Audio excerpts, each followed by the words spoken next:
Scenario. Two children are fighting over a 5 kilogram stuffed animal. The toy will rip if there is at least 50 newtons of force being applied to it. Right now, the boy is already pulling with a force of 30 newtons of force on that teddy bear. So here's the question. What is the acceleration that the sister can apply to break the stuffed animal? Here's the answer. You want to set up this equation first of all to see the scenario.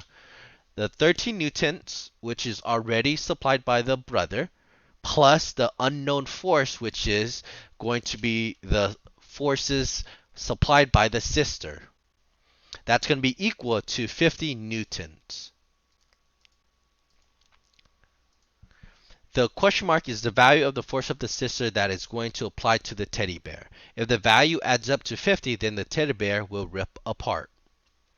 Solving for it, you subtract 20, subtracting 30 to both sides, you get question mark is equal to 20 newtons. 20 newtons is all the sister has to apply to rip the teddy bear apart. You set this equal to the mass times acceleration. So because the question is asking for acceleration, so solve for that using the given force. MA is equal to 20 newtons. You know what is the mass, which is 5. So plug that in, then divide 5 to both sides. So the acceleration is 4 meters per second squared.